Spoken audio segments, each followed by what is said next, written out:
अल्हम्दुलिल्लाह। तूने ब्राह्मणों का सिर्फ और सिर्फ नाम खराब किया है। और तूने क्या किया आज तक ब्राह्मणों ने जैसा? आप सावरकर के जूते की नोक के बराबर नहीं है। मैं बात कर रहा हूं दिल्ली हाईकोर्ट की जज। आज हम बात कर रहे हैं एक बड़ी वायरल बहस की, यूट्यूबर कनिका शर्मा की। कनिका शर्मा एक ब्राह्मण परिवार की लड़की है। कुछ महीने पहले कनिका ने मुस्लिम इन्फ्लुएंसर साकिब सैफी से इंटरफेथ मैरिज कर ली। साकिब को लोग बीफ ईटर कहते हैं। सोशल मीडिया पर लोग कनिका को हिपोक्रिट बोलने लगे। भाई गाय बचाता है, पति गाय खाता है, ब्राह्मण के नाम पर कलंक, धर्म की रक्षा करने वाले, ऐसे ऐसे कमेंट्स की बौछार शुरू हो गई। कनिका पर दिन रात ट्रोलिंग हो रही थी। लोग उनके पुराने वीडियोस, रील्स निकाल निकाल के गाली दे रहे थे। इनमें रिद्धिमा शर्मा जैसे हिंदू संगठनों से जुड़े लोग कनिका और साकिब को लगातार टारगेट करने लगे। कनिका और साकिब की लाइफ में इस हद तक दखल दिया जाने लगा कि लोग उनके घर तक पहुंच गए। कनिका ने जब रमजान के दिनों में पहला रोजा रखा, सिर पर दुपट्टा डालकर वीडियो बनाया, तो लोग इस पर भी ऑफेंड हो गए और घर तक पहुंच गए। घर के आसपास के लोग उन्हें समझाने लगे कि ये सिर पर दुपट्टा मत पहना करो। अल्हम्दुलिल्लाह, बिस्मिल्लाहिर्रहमानिर्रहीम। एक ही बात हो रही है कि हिंदू लड़की से ऐसे करवाया गया। पिछले दिनों साकिब और कनिका ने अपने तमाम विरोधियों को जवाब भी दिया। उसके बाद एक तबका इतना ऑफेंड हो गया कि वो कनिका शर्मा के माँ बाप पर घटिया बातें करने लगा।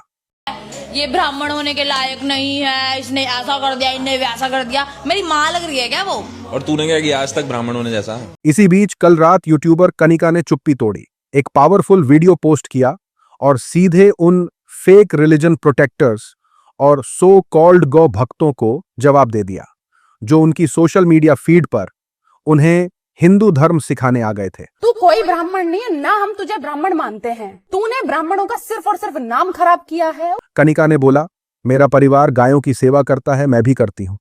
शादी मेरी पर्सनल चॉइस है। तुम्हें क्या तकलीफ है? जो मुझसे प्यार करता है, मुझे उससे प्यार है। तुम्हें क्यों जलन हो रही है? कनिका ने शेरनी की तरह दहाड़ मारी, बोला, मुझे ब्राह्मण के नाम पर कलंक कहते हो? तुमने समाज के लिए क्या किया है? मेरा भाई गाय की सेवा करता है, हजारों गायें बचाते हैं, गौशाला चलाते हैं, पूरा परिवार हिंदू रीति रिवाज से रहता है। तुमने अब तक कितनी गायों को नाले से निकाला है, कितनों की मरहम पट्टी करवाई है? इस दहाड़ के बाद आईटी सेल में डर का माहौल देखा जा रहा है। मेरी माँ को गाली दोगे, मेरे बाप को बोलोगे कि बोल सब सकते हैं, भोग भी सब सकते हैं, करके दिखाओ तब माना जाएगा। आई समझ, मेरी जिंदगी है, साकिब की जिंदगी, मेरे परिवार वालों को बख्श दो। सोशल मीडिया पर चल रहा है कि आखिरकार कनिका शर्मा ने अपनी चुप्पी तोड़ दी है और नकली धर्म के ठेकेदारों और खुद को गौ भक्त कहने वालों को करारा और सही जवाब दिया है। वो शेरनी की तरह गरज रही है और अंधभक्तों के पास इसका कोई जवाब नहीं होगा। बहादुर है कनिका शर्मा। साथ ही साथ लोगों ने कहा, आखिरकार किसी ने हिम्मत दिखाकर इस पर खुलकर बात की। कनिका सबको याद दिला रही हैं कि किसी की पर्सनल आस्था और फैसलों पर दूसरों का हक नहीं होता कि वो उसे कंट्रोल करे। सच्चाई के साथ जीना ही सबसे बड़ा फैसला होता है। साथ ही साथ खबर निकलकर आ रही है डीडी न्यूज एंकर के हवाले से। आज ट्रेंडिंग में छा गए हैं डीडी न्यूज के एंकर अशोक श्रीवास्तव, जो सावरकर की सच्चाई सुनते ही तिलमिला उठे। दूरदर्शन के चर्चित एंकर अशोक श्रीवास्तव इसके चलते सोशल मीडिया पर ट्रेंडिंग लिस्ट पर छा गए हैं। एक डिबेट के दौरान सावरकर का नाम लेते ही उन्होंने जोश में आकर कहा, सावरकर की जूती के बराबर भी नहीं हो, उनके कण के बराबर भी नहीं हो।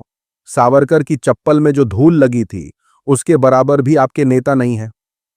ये बातें उन्होंने डीडी न्यूज की चल रही लाइव डिबेट के दौरान कांग्रेस के एक प्रवक्ता से राहुल गांधी के बारे में कही हैं। इसके बाद से अशोक श्रीवास्तव सोशल मीडिया पर खुद को डिफेंड करने में लगे हैं। कांग्रेस और दूसरे विपक्षी दलों ने उन्हें उन्हीं की भाषा में जवाब देना शुरू कर दिया है। एक एंकर सावरकर को वीर बताकर डिफेंड ऐसे कर रहा है जैसे कि कोई उनकी पर्सनल प्रॉपर्टी पर हमला कर दिया हो। राहुल गांधी, आप सावरकर के जूते की नोक के बराबर नहीं है। डीडी न्यूज पर बैठकर टैक्स पेयर्स का पैसा खाते हुए इतना भक्तिभाव देखकर लोग हैरान हैं। लोग अशोक से बोल रहे हैं, पत्रकारिता सवाल पूछने की होती है, ये तो बस जोश में आकर भाजपा का प्रचार कर रहे हैं। सावरकर का नाम सुनते ही बीपी हाई, लेकिन असली पत्रकार तो दोनों तरफ की बात दिखाता है ना।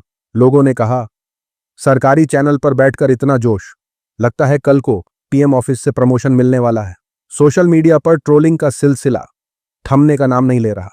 कुछ लोग तो उनके फोटो वीडियो को एडिट करके मीम्स बना रहे हैं। चरण चुंबक बनिए, चरण चाटिए, इतना भी मत चाटिए कि जो नेता कह दिया उसके बाद भी उसको चाटे जाएंगे। अशोक श्रीवास्तव का ये तिलमिलाना देखकर हंसी तो आ ही रही है, लेकिन कई लोग सवाल भी उठा रहे हैं, क्या सरकारी चैनल पर इतना एकतरफा प्रचार ठीक है? सोशल मीडिया पर चल रहा है कि फ्रीडम फाइटर सावरकर वो उतने ही फ्रीडम फाइटर थे जितने आप पत्रकार हैं। उनके अपने ही भतीजे के बेटे ने कोर्ट में कहा कि स्वातंत्र्य वीर का खिताब किसी लेखक ने दिया था, न संसद ने, न राष्ट्रपति ने, बल्कि एक लेखक ने। वीर की सबसे बड़ी अचीवमेंट जानते हैं? अपने ब्रिटिश मालिकों को 6 बार माफी की अर्जी लिखी, खुद को अंग्रेजों का लॉयल सेवक कहा। जब बाकी आजादी के सेनानियों ने फांसी का रास्ता चुना, तब सॉरी वर्कर ने माफीनामा और पेंशन के लिए कलम उठाई। साथ ही साथ लोगों ने कहा, सावरकर की माफी वाली चिट्ठियां तो अक्सर चर्चा में रहती हैं, लेकिन वो सच में बेहद गिरा हुआ इंसान था। उसने मुस्लिम औरतों के साथ दुष्कर्म को जंग का हथियार बनाने की बात कही थी। वो हिटलर का सपोर्टर था और भारत में नाजी जैसी पॉलिसी लागू करना चाहता था। उसने यहूदियों का सपोर्ट भी तभी किया जब उन्होंने इजराइल बनाया, यानी जब वो खुद नाजियों जैसे बन गए। और ये भी कि उसने भारत छोड़ो आंदोलन का विरोध किया और हिंदुओं से अंग्रेजों का साथ देने को कहा। तो अगर अशोक श्रीवास्तव सावरकर को इतना महान मानते हैं तो वो भी वैसा ही घटिया इंसान है। उसी के साथ खबर निकलकर आ रही है आरएसएस से जुड़ी सीनियर जज के हवाले से। भाजपा और आरएसएस की करीबी होने की आरोपी जज ने कई बार बायस्ड यानी विपक्षी दलों के खिलाफ ही फैसला दिया है। इन्हीं जज साहिबा को ध्रुव राठी ने एक्सपोज किया है और पत्रकार की मदद से सवाल उठाए हैं। दिल्ली हाईकोर्ट जज स्वर्णकांता शर्मा पर ध्रुव राठी ने गुस्सा जताया है। यूट्यूबर ध्रुव राठी ने एक वीडियो में दिल्ली एक्साइज पॉलिसी केस की बड़ी जज स्वर्णकांता शर्मा पर सवाल खड़े कर दिए हैं। उन्होंने बताया कि अरविंद केजरीवाल खुद कोर्ट में खड़े होकर कह रहे हैं, मैडम मैं रिक्यूजल एप्लीकेशन दाखिल कर रहा हूं, आप इस केस से हट जाइए। अब सवाल यह है कि आखिर क्यों? ध्रुव राठी ने 3 बड़ी वजह बताई हैं। पहला, जज शर्मा कम से कम 4 इवेंट्स में गईं जो आरएसएस से जुड़े वकीलों के संगठन के थे। दूसरा, उनका ट्रैक रिकॉर्ड। एक्साइज केस में विपक्षी नेताओं के खिलाफ 5 फैसले दिए। केजरीवाल, संजय सिंह, कविता को बेल नहीं दी, सबके खिलाफ फैसला। लेकिन बीजेपी के पूर्व मंत्री दिलीप राय के कोल स्कैम केस में उन्होंने सजा पर रोक लगा दी ताकि वो चुनाव लड़ सकें। तीसरा और सबसे गंभीर वजह, जज शर्मा के बेटे ईशान शर्मा और बेटी शंभवी शर्मा दोनों वकील हैं। सितंबर 2025 में दिल्ली हाई कोर्ट में और नवंबर 2025 में सुप्रीम कोर्ट में, ठीक उसी दिन केंद्र सरकार ने उन्हें पैनल वकील बना दिया। ईशान को highest group A panel, senior panel, DDA panel सब मिल गया। शंभवी को भी group C and government प्लेडर। Dhruv Rathee ने कहा, कानून कहता है इंसाफ सिर्फ होना नहीं चाहिए, दिखना भी चाहिए। अब कोर्ट को फैसला करना है। क्या यह रिक्यूजल मांग सही है? सोशल मीडिया पर चर्चा तेज हो गई है। क्या जज बनी रहेंगी या हट जाएंगी? अरविंद केजरीवाल इसी मुद्दे पर अदालत में लड़ रहे हैं। सोशल मीडिया पर चल रहा है कि केजरीवाल ने मोदी की जबरदस्त लहर के दौर में 2 राज्यों में 3 चुनाव लड़कर जीते हैं। केजरीवाल और उनकी पार्टी ने रेड और गिरफ्तारी जैसी कड़ी राजनीति का भी सामना किया है। फिर भी वो अपने केस में खुद ही अदालत के सामने दलील दे रहे हैं। इस बंदे में सच में बहुत दम है। साथ ही साथ लोगों ने कहा, बीजेपी की ये बेताब कोशिश कि केस उनकी पसंद के वफादार के पास सुना जाए, उनसे पूरी तरह बेनकाब हो गई है। अगली अपडेट फैक्ट्री वर्कर्स के हवाले से सामने आई है। आज नोएडा के हौजरी कॉम्प्लेक्स में कम सैलरी को लेकर फैक्ट्री मजदूरों का प्रोटेस्ट हिंसक हो गया। मजदूरों ने गाड़ियां जला दी और पुलिस पर पत्थर फेंके। उनकी मांग थी 20,000 रुपए सैलरी, ओवर टाइम का 2 गुना पैसा और हर हफ्ते छुट्टी। ये सब हरियाणा में हाल ही में हुई 35% सैलरी बढ़ोतरी के बाद शुरू हुआ। सोशल मीडिया पर चल रहा है कि नोएडा में कर्मचारियों ने क्यों बवाल किया, उसकी वजह समझिए। सोचिए, 9 से 13,000 में कोई कैसे गुजारा करता होगा, ऊपर से 12 घंटे काम का प्रेशर। क्या मंत्रियों के बच्चे 10,000 में काम करेंगे? और ये सिर्फ एक जगह की बात नहीं, पूरे देश का यही हाल है।